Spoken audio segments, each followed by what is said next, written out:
It's part 2 of the free agency frenzy, baby. It's getting wild up in here. There's moves left and right, and everyone's being signed. So tune in as we discuss all the new landing spots.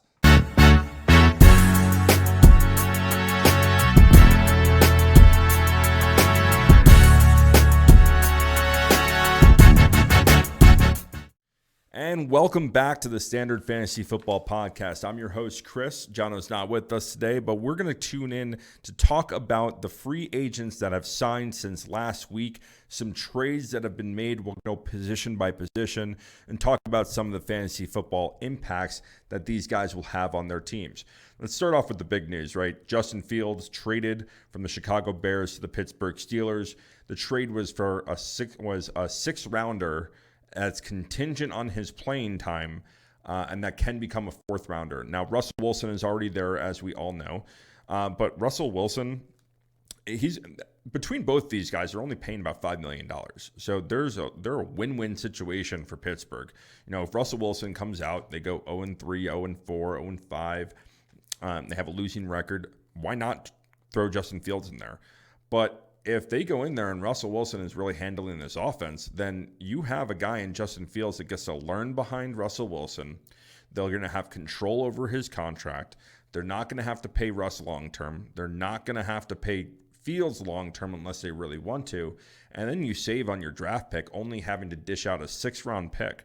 I mean, we're looking at Fields for, if he comes in before week 10, then they're going to owe a fourth rounder for him.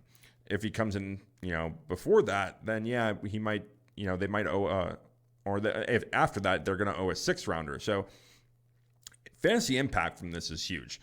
This is clearly Chicago saying we're going to take Caleb Williams number 1 overall. I'd be shocked if it was Jaden Daniels or Drake May or anyone else. The talent that they've loaded up here, it's going to put the quarterback that plays there in a great position to win right now, right away, which is really good. We'll see how Caleb Williams turns out. I know I'm not the biggest believer. Obviously, I'm an ASU alum, so forks up here. But I watched Caleb Williams play in the Pac-12, and he didn't pass the eye test. In his junior year, he did. The year he won the Heisman, he looked really good out there. I mean, and I'm not knocking him. Like, he threw for 3,600 yards, 42 total touchdowns last year. He played well, but you have the 5 ranked opponents or 5 losses. He only played 4 ranked opponents and lost to all 4 of them. I just am not a huge believer in what Caleb Williams has to offer, especially in going into a scenario. Now, they traded for Keenan Allen, so we'll talk about that in a little bit. But the weapons are there in Chicago. As for Fields, Russell Wilson, and Pittsburgh, they lose a big receiver. Diontae Johnson leaves. So this is Kenny Pickett's show. It's clearly going to be a running game that's focused around Jalen Warren and Najee Harris. I do like Fields. What I'm going to say about Fields is this. If you are sitting there in the 12th round of your fantasy football draft and Justin Fields is still on the board, he's worth the speculative pick. Because if he comes in later in the season and ends up being the starter there, we've seen what he can do with his legs. This is a team that's really good. They have a really, really good defense that takes the ball away and that shuts people down. So he would be huge to get in. I mean, who are you getting there in the 13th round, in the 12th round? You're getting these number 3 receivers on your team. You're filling up your bench. Why not fill up your bench with a quarterback that can actually go and win you a league? Now, I'm not saying he's going to be a top 10 quarterback, but if he comes in, this is a really good scenario for him to play. I really like this for Fields. I like the situation in Pittsburgh. Anytime you have a team that has a good running attack and an elite defense, there is going to be offensive production there. Just based on, I like the running backs there. I would have liked him a lot more and Russ a lot more if Diontae Johnson was still there, but George Pickens is there. They're probably going to move and get a receiver in the draft this year, which is a huge, we'll talk about in the next couple of weeks about how good this wide receiver draft class is. There's talent. There's going to be guys going in the 2nd and 3rd round that are going to make immediate impacts on their team this year. Other quarterback news. So we got Joe Flacco signing with Indianapolis. I actually really like this. Get him onto a team, have Anthony Richardson learn from having a good, savvy veteran right there. He can play, and we saw what he did last year after coming off the bench and leading the Browns to a run at the Super Bowl, but they ultimately didn't get there. But I mean, they made a hell of a splash late in the season with him.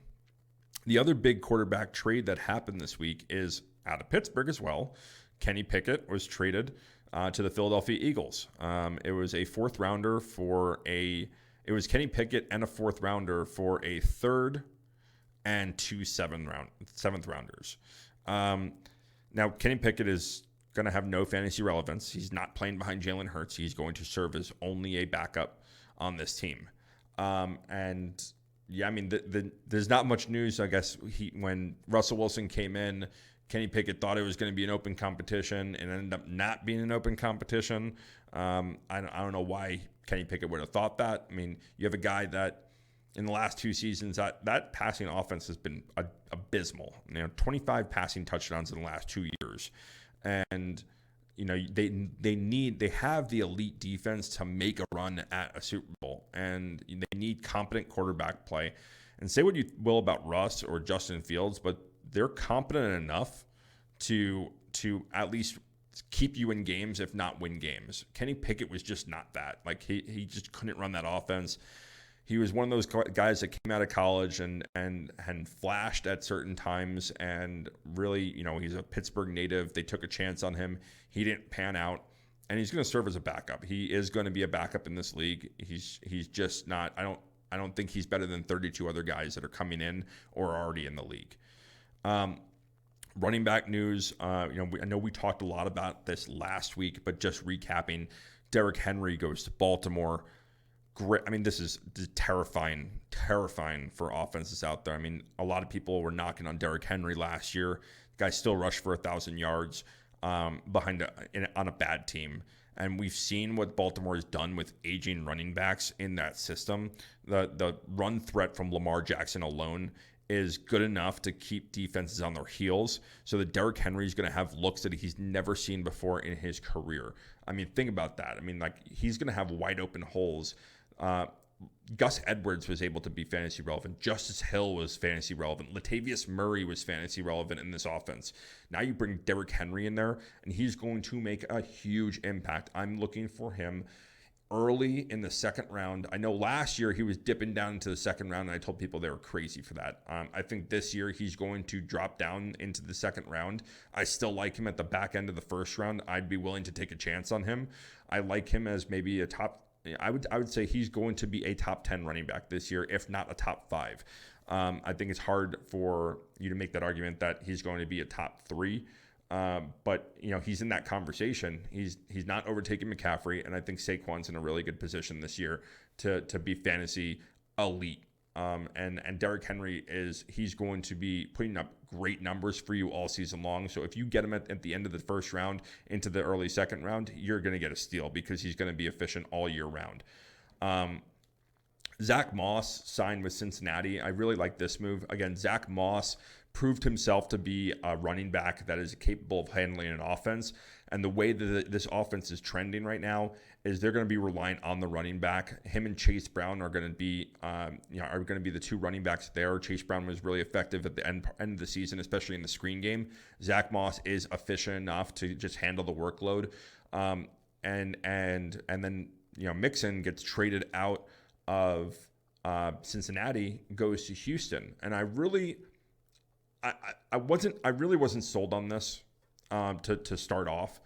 I thought Aaron Jones would have been a better fit there. I thought they should have made the move. They had the salary cap. They could have went and made an offer to Saquon and really landed him and overpaid there. That team it would be a perfect fit for either one of those guys as receiving backs that need a little bit of space. CJ Stroud and that offense was electric last year. But the more I had time to think about it, I really do like Mixon in this offense. You look at Singletary last year, and he was rushing for 4.15 yards per carry, and Mixon was just over 4 yards a carry. So they're efficient runners. I think Mixon is a lot more physical, and Mixon is a lot better at the goal line than Singletary is. And so putting him into that offense where you're going to have Tank Dell back healthy. You have Nico Collins. They re-signed Noah Brown. They re-signed Dalton Schultz. I mean, you're looking at pretty much the same offense as it was last year. And they can still go and add weapons there. I think that there's some really good players out there that would be good fits. In their first round, they have a young defense that's going to keep them in games. I really like this for Mixon. Again, he's going to be falling in the draft. I mean, he's an aging running back that people saw as being inefficient last year or not fantasy efficient last year. And this guy is going to be available in the 5th or 6th round. And I think he's going to be a steal there just because you love that offense, right? The offense is fantastic. So why do you not like a running back that's going to have you have chances at the goal line? Go and steal the touchdowns. I don't care, especially, standard fantasy football podcast. We care about touchdowns here, all right? We don't care about receptions as much. We care about the touchdowns. So if you have got a guy that is really efficient at the goal line that's going to have the opportunity there, why do you not like that? Mixon is going to be a great fit there. Some other running back news from this week is that Alexander Mattison signed with Vegas, and I put out a short today on it. We talked a little bit about Zamir White's season kind of coming and going. We thought he was going to be the guy there. They didn't make a move. They really didn't sign anyone. I actually think this is a fairly good fit here, just as kind of a break in the downs back. I always said this, is that when Dalvin Cook was there in Minnesota, that Alexander Mattison was a great spell back, just to give rest to Dalvin Cook. And I think that it's still going to be the Zamir White show. Does he get 300 carries this year or 300 touches?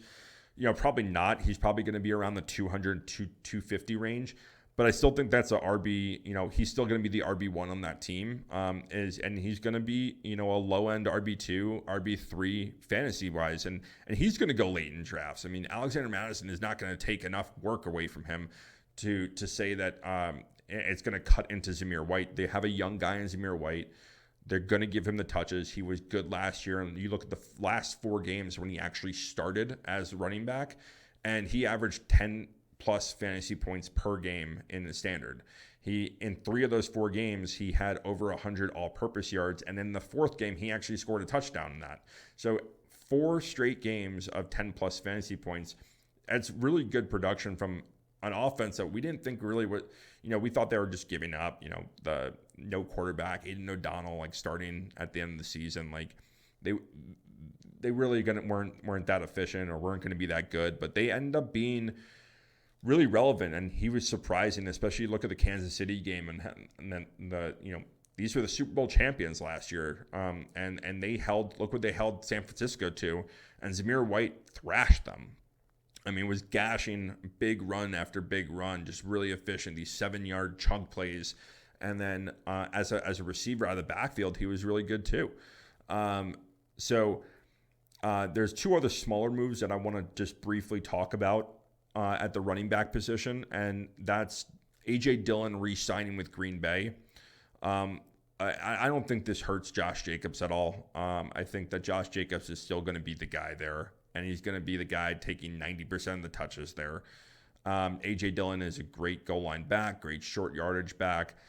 They're going to use him. It was, I think that this was a good landing spot for him. There were rumors that he was going to go to the Giants and some other teams, maybe Dallas, but he ends up just staying put, which I think is a good move for him. And I think it's a good move to have quality depth at that position, which a lot of teams, this is really underrated, is having quality depth at the running back position. I mean, running backs get hurt so much in this league where if you don't have a good number 2, sometimes a good number 3, I mean, you're really putting your team at a disadvantage, because that efficiency and being able to run the ball, to have shorter second downs and shorter third downs, even from a fantasy perspective, they might not be the most productive, but they're going to help other players on that team. So having the second running back there, you lose, look at Nick Chubb last year. Nick Chubb goes down, and they have Jerome Ford, and they have Kareem Hunt, and they signed Kareem Hunt. They needed more depth there, because those teams that like to run the football, like Green Bay, are going to be reliant on the running backs really being the engine of their offense. So if we like all the other wide receivers and the young talent that's there with Jordan Love then you have to know that they're going to try to run the football to take the pressure off of Love. Love is not going to go out there and throw 40 to 45 times a game. He is going to be efficient, and they have weapons on the outside, good young weapons on the outside, and I think this was a good home for A.J. Dillon. The other smaller move, which is one of the only moves that Dallas has actually done, is they re-signed Rico Dowdle. And as of right now, it looks like Rico Dowdle is going to be the guy there. I mean, I suspect that Dallas is going to draft a young running back to play there. I don't know how efficient they're going to be. This is very different than when Zeke came into the league behind the best offensive line in football. So a lot of people that are saying, oh yeah, whatever running, if Corum goes to Dallas, like he's going to be a stud. I don't think this is the case. This offensive line is rebuilding. They lost a bunch of pieces on that offensive line. A lot of the weapons are towards the outside. You look at Pollard's numbers from last year, and they really weren't terribly efficient running the football. I think Dowdle is a good move for him with him and Deuce Vaughn, that these are going to be kind of the guys there. And they're probably going to stick to it. Dallas really hasn't done anything in free agency yet except lose players. And as of right now, Dowdle looks to be the guy. So, if he remains the guy, if they don't draft anyone to take over, and even if they do draft someone, there's no guarantee that they are going to take over a full, workhorse back position into that running attack. I mean, Dallas has used multiple running backs for a number of years now. Dowdle was good last year at times. He's not the best or most explosive running back, but I think that he can, again, it's a running back on a really high-powered offense. You got to at least like it for the touchdown and the vulturing. And I'd be willing to take a chance on him, especially where you'll be able to get him is, in the 9th or 10th round. I mean, he's not going to cost you a thing. Some big news that actually dropped Tuesday to when I'm filming this today is Tuesday, is Mike Williams signs with the New York Jets on a one-year deal for $15 million. Now, I know there's a Giants jersey behind me. That's Jono's, and I have not yet gotten my Jets jersey out there. But I'm a Jets fan. And to be honest with you, I started filming the short on this, and I was like, you know what, I'm just going to talk about this in the long form, and I'll cut this down and throw it out there. But I'm not a huge fan of this move. We signed a guy. Now, a lot of it's incentive-based, but we signed a guy that's going to play for maybe 5 or 6 games this season. The problem with Mike Williams is that he just can't stay healthy. He's a really good talent, and the Jets need someone that's opposite of Garrett Wilson in this offense. Allen Lazard just wasn't that. Obviously, Aaron Rodgers wasn't the quarterback last year for more than 4 plays. And so the passing, the passing attack with Zach Wilson at the helm was not there the same way it would have been with Aaron Rodgers. But I'll say like Lazard is probably going to be one of those guys that rotates in. There's been a lot of trade rumors around him. I was really hoping that they would have made a push to go and get T. Higgins or even draft a young wide receiver. They had the 10th overall pick. I really wanted to see them possibly make a move to trade up and go and get Rome Odunze. I don't think it's possible for them to trade up and get Marvin Harrison. But, if there was a possibility, it's over now. I mean, you're signing Mike Williams on the outside. I don't think that they're going to take a wide receiver in the first round in the 10th overall pick. But if Mike Williams stays healthy, this is a great signing. He's a really, really talented receiver that can stretch the field deep. He can run intermediate routes. We've seen him be extremely efficient in the games that he's played, but that's the problem, is that he just hasn't played a lot of games because it's year in and year out he gets injured.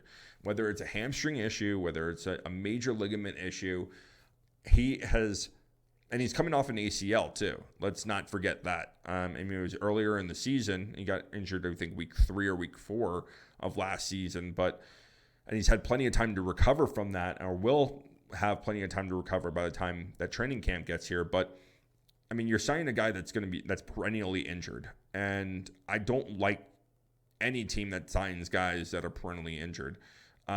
Although we'll talk about that later on with the remaining free agents that are still available, and there's one signing that I think is going to help out Dallas. But you got a guy that's perennially injured, and then you don't have depth behind that. I do think that the Jets are probably going to use the second round pick and go draft a wide receiver. Again, this is an extremely deep wide receiver class. I do like some of their guys that are there, but the problem is that they're really young. You're not going to have Xavier Gibson or Jason Brownlee really take over a number 2 wide receiver role.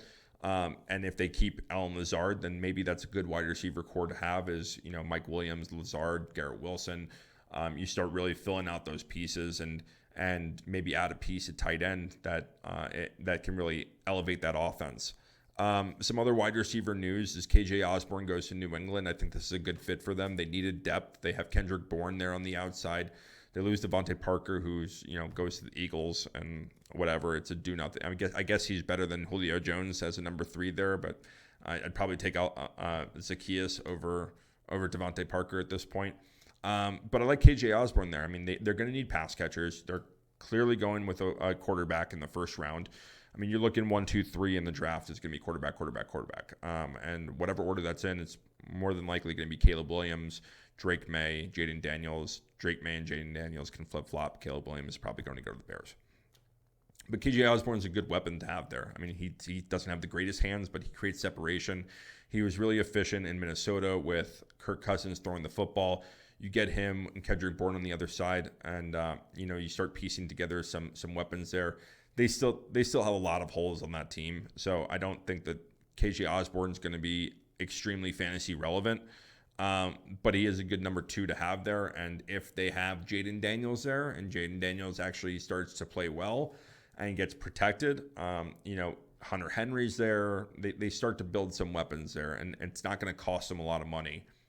The other move within the AFC East at wide receiver was Curtis Samuel going to Buffalo. And I really, really like this move. They lose Gabe Davis, and they fill him with a Deebo Samuel light. And this I really think is going to help out Stephon Diggs.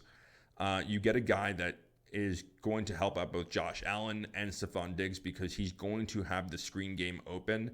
He's going to take the short yardage. There's a lot of things that Curtis Samuel is able to do. He runs the football. He catches the screen. He's able to run the deep routes.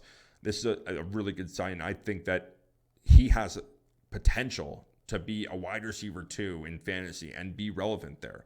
I mean, we saw Gabe Davis, and last year, a lot of people reaching into the 3rd or 4th round to go and grab Gabe Davis because of that offense, because what they're able to do. I do think that they're slowly starting to get away from the deep ball and throwing the ball a lot because James Cook has really developed into a serious weapon there, running the football. So I think that they're going to get him touches out of the backfield. But Curtis Samuel is going to factor into that as getting carries, as getting short screens, as not having the ball stretched downfield and having Josh Allen throw 28 interceptions like he did last year. So really good signing. Another big signing this week was Calvin Ridley going to the Titans, and I love the memes this week about him, choosing them because their odds are terrible, and all the betting jokes aside, this is a really good signing for them. I think that this offense, now that they're moving away from, look at the pieces look at what they've done in the last 2 years, right? They've gotten rid of Derrick Henry. They go and get Tony Pollard, who is a great receiving back out of the backfield. They go and get DeAndre Hopkins last offseason, and then now they sign Calvin Ridley. Now, Calvin Ridley is a really good wide receiver that's able to play every position. And, the rumors are that the Jaguars weren't allowing him to run every route. They weren't putting him into the slot, which makes sense because they have probably one of the best slot receivers there in Christian Kirk. But Calvin Ridley is a guy that can run the routes on the outside. He's a YZ receiver and X receiver. Like, he can play all 3 positions there. And having DeAndre Hopkins on the other side of that, and then the big arm of Will Levis, this is starting to trend into a down the field, stretch the ball kind of offense. And I'm really excited to see what the Titans are next year and how that offense looks post Derrick Henry. It's not going to be this, 20 rushing, here's I formation, let's just shove it down their throat and play good defense. We saw a little bit of it last year with Levis being able to stretch the field down, and they really just lacked a second receiver there. Now they get Calvin Ridley, I think his numbers are really going to go up there. Jono talked about, I was talking with him this week about how he thinks that Calvin Ridley should be drafted before DeAndre Hopkins in fantasy formats this year. I disagree with that. I think DeAndre Hopkins is clearly the better receiver, and he already has a rapport there. I think it's going to be a round difference between these two. If D-Hop goes in the 5th, Ridley's probably going to go in the 6th. However you want to toss it up. I think they'll probably go 4, 5, 5, 6, around that range is a good spot for both of those guys right now. But I do like what this offense is starting to shape itself into. I don't love this I said it during the running back episodes that we did. I don't love this for Tony Pollard. I don't love this for the rushing attack there, but I do like the way that this offense is starting to trend in being able to stretch the ball and being able to be big play at the throwing, passing the ball and being an air raid offense. So I really like that move. Another big signing this week was Hollywood Brown to the Kansas City Chiefs, and I love this. And again, we've been talking about this for a while. We'll talk about our format that we play in. But I have Hollywood Brown as a keeper in the 8th round, and I think that's a really good spot for him. Obviously, Rashee Rice is probably going to be the guy moving forward at receiver. But an interesting stat that I was reading, since Tyreek Hill has left, there's been no wide receiver on the Kansas City Chiefs that has commanded over 18% of target shares. In Hollywood Brown's career, he's never commanded under 23% of target shares. So I think that Hollywood is going to get a lot more usage, and we've seen him being underutilized the last 2 years. And obviously last year was just a huge wash for him between injuries and Kyler Murray missing most of the season and having just ass quarterback play the entire first 3 quarters of the season. But you now get him with Patrick Mahomes, and Hollywood's able to run every route. He's able to take the ball and go deep with it and take a slant to the house. I actually really like this for Hollywood. I think he's going to be a sleeper and a guy you can get post 6th round that could help win you a championship and can be a high-end wide receiver too. And this is what I think that he's going to be this year. And that's his ceiling. I don't think he breaks into the top 12, but I think a high-end wide receiver too, and definitely being a top 20 wide receiver is something that's well within the realm of possibilities in this offense. They're looking for playmakers there. They're looking for guys outside of Rashee Rice. Obviously, the Sky Moore experiment didn't work. They released MVS. They really don't have a lot of other weapons there offensively outside of Pacheco and Rashee Rice and Travis Kelce. And we've seen Travis Kelce's role diminish year in and year out. I think that we've kind of reached the breaking point with him where he is no longer that top tier tight end. And you never know. I mean, he could bounce back this season. Maybe it was the Swifties getting into his head or something. I don't know. I don't want to talk about Taylor Swift on this podcast, so we're going to stop there. There's 2 trades this week that happened at the wide receiver position. Keenan Allen, we already talked about it a little bit. When it goes to Chicago for a 4th round pick, it was just absolutely ridiculous. I mean, the Chargers are going to get Malik Neighbors if they don't trade up one spot in front of, they might get Marvin Harrison Jr. if Minnesota ends up trading into the 4 spot and getting J.J. McCarthy, which could happen. They've already stocked up on another 1st round pick, so I could see that happening. Arizona has a lot of holes to fill, but I'd rather see, I don't know. That's an interesting topic. I just thought of that. Would you rather see Marvin Harrison Jr. as a Cardinal or as a Charger? He's going to be the number 1 on both teams. Both teams are clearly in need of a number 1, right? So where would you rather have him, with Kyler Murray throwing the ball and that offense, or with the Chargers with Harbaugh and that offense and Herbert? Instinctually, I still think the Cardinals are going to get him. I still think the Cardinals would be dumb to trade out of the 4th round or the 4th pick to go and get anyone else. But you might see Harrison and Neighbors go back to back right there, because both of those teams very much need a number 1 wide receiver. And these are, again, these 2 are the elite wide receivers here in Rome Odunze those are the top three guys by a mile from the rest of the pack. It's those three and then everyone else. So I think two of those guys are going to go, with Harrison being the first one off the board. The other big trade that happened this week was Diontae Johnson gets traded from the Pittsburgh Steelers to the Carolina Panthers in a pick swap. This is great news for the Carolina Panthers, who desperately needed a wide receiver to create separation. And they get a guy that is top 5 in the league over the last 5 years in creating separation. And you add to the fact that they have Adam Thielen on the other side. I actually really like the way this offense is starting to develop. Now, it's all predicated on if Bryce Young can take the big year 2 jump. He looked frazzled at times. The offensive line could not pass pro, and he had a tough time getting into the receivers. Now, I think the wide receiver play was awful last year for them, so I don't put it all onto him. But getting Diontae Johnson to help out is a huge move for Carolina, and I do expect him to be a guy that's going to get 100 to 150 targets, a guy that can get you 75 to 100 catches. The problem is the production is probably not going to be there. He's probably going to be getting around 700 to 800 yards, and he's probably going to top out at maybe 5 to 7 touchdowns. And that's really where I see him finishing up. It's really hard for me to say that this offense is going to take a huge step to where he's a 1,000-yard receiver and he's going to get 7+ touchdowns. I don't see it. I don't see this offense being that efficient, and this is a deep, this is a winnable division, but the Panthers are rebuilding and they're young on the rest of their team. And we don't know, are they rolling with Chuba Hubbard? The Miles Sanders experiment just sour and they're just going to go away from that. And what are they going to do at the offensive line, and how are they going to help protect Bryce Young and give him enough time to find the open targets to be able to stretch the ball down the field, which they didn't have anything last year with that. They weren't able to create separation. They couldn't stretch the field. And so you became really one-dimensional as what you were doing offensively.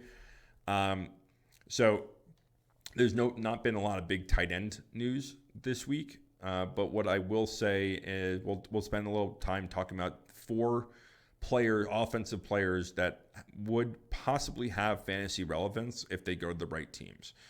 And they're still remaining free agents. So I'll list them out and then we'll talk about each one of them briefly. So there's Odell Beckham, there's Tyler Boyd, there's J.K. Dobbins, and there's Jerrick McKinnon.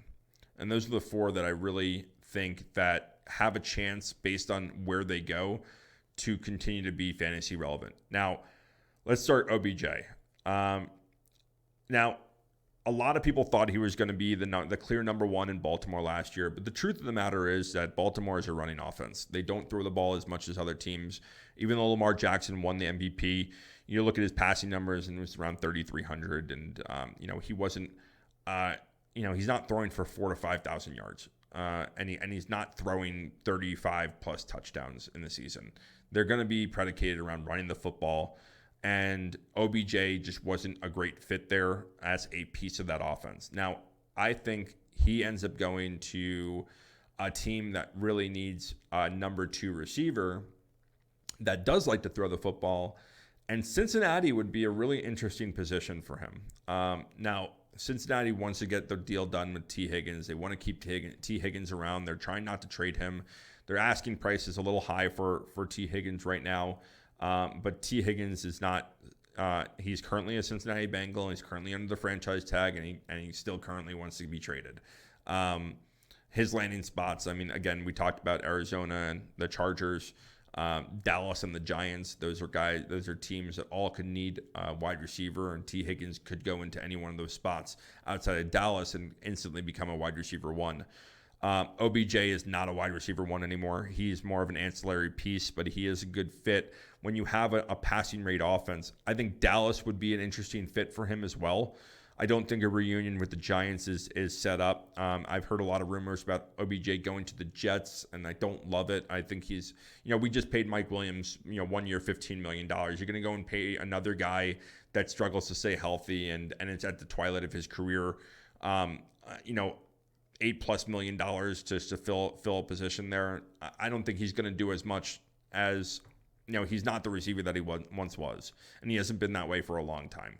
Ever since the Super Bowl run with the Rams, he hasn't been that guy. And again, he went to a team that had Cooper Kupp on the other side. So the Tyler Boyd's another interesting piece. I think he can end up going to some of these spots where, again, you look at Arizona, you look at the Chargers, he can be a really good fit there. And especially if they go and draft a wide receiver in the first round in the top 10, he can be. And even if you want to go and look, I think the Falcons signed Mooney, but Boyd would be a good fit there too.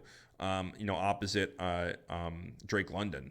I think that'd be a really interesting fit for him. He's another guy that, depending on the right spot, he can be in a number 2 wide receiver role. And he's done that when you've seen Jamar Chase and T. Higgins be hurt in the past. Like, Tyler Boyd has come in and been really efficient. He's been a great fantasy flyer, a bye week replacement for some teams. And then, moving on to the 2 running backs that I talked about, J.K. Dobbins and Jerrick McKinnon. Now, J.K. Dobbins, here's what I was going to talk about before with Dallas. Like, if I'm Dallas, he's not going to cost a lot of money. You missed out on every other running back. Other than Clyde Edwards-Helaire is the only other notable guy that's still available. J.K. Dobbins, I know he's coming off some major injuries, but you're going to be able to get him for cheap. If I'm Dallas, I would go and take a flyer on him. Like, Dobbins is not going to go back to Baltimore. He's probably not going to sign a heavy contract. You can probably go and get him for $2-3 million for a 1-year deal and see how it pans out. But if he does return to any type of what he was before the injury, you're going to get your return on investment. And he could instantly be the starter in Dallas. I mean, he's going to overtake Rico Dowdle. He's going to overtake Deux as the number 1 running back there. I think that could be a really interesting landing spot if he signs there. The other guy is Jerrick McKinnon. And I think McKinnon, we've seen be really, really effective as a running back, especially within the red zone. My favorite landing spot for him is going to be the Chargers. I think he complements Gus Edwards really well. They lose Austin Eckler. Eckler was being used in kind of that role but he was more of a runner, where McKinnon doesn't need to do that. They'll have Gus Bus to do that, and McKinnon can come in on third downs and be a good receiver out of the backfield for a team that likes to utilize the running back out of the backfield, or at least a quarterback that likes to utilize the running back out of the backfield like Herbert does. I don't know what the team is. We haven't seen the John Harbaugh offense in the NFL in quite a number of years. So, we'll see how that's being used there. But that's a good fit that I think would be for McKinnon if he doesn't go back to Kansas City on a 1-year deal or something, which I can ultimately see happen because it's Kansas City and they know him, they know how they like to use him, and he's been effective in the times that he's gotten the ball there. That's all I got there for the free agency. I know it was a lot, but it's free agency. This has been a wild free agency in the first 2 weeks of it, and we've seen players go left and right. Teams aren't waiting; they're going and signing. There's a lot of more moves that we haven't talked about yet. I do want to spend some time in a future episode talking about the offensive line moves and how important those are, on how the importance of an offensive line dictates your fantasy relevance at the skill positions. And a lot of times, we say, like, let's say Breece Hall last year, right? Breece Hall last year, his talent alone, he's probably a top 3 running back in the NFL. But he was playing behind such a bad offensive line. Or you look at years like DeMarco Murray winning the rushing title, or Zeke coming in as a rookie and being a stud. We're going to talk about Saquon Barkley going from the 31st most efficient running offense to being the most efficient running offense, or second most behind Baltimore. And they lose Jason Kelce, but they have so many other Pro Bowl pieces on that offensive line where now they're going to be able to. He's going to be seeing huge holes instead of being touched in the backfield and having to scamper and do all the work himself. He might get 3-4 yards before even being touched. it allows for those running backs to do a lot more. So I do want us to take some time in a future episode talking about the offensive line and the importance of that. We'll talk about the re-signings on some positions and kind of our outlook on why those offensive moves make a lot of sense. And you should always be paying attention to offensive line moves in the offseason to look into how you're going to draft players, especially if you're looking at the mid-tier round players or sleepers that will have a chance, especially at the running back position. Thanks for tuning in. Don't forget, like and subscribe, hit that notification button so you stay up to date on all of our future content. We appreciate you guys so much. We really, really do help us grow the channel. Go ahead and hit that subscribe button. See y'all next time.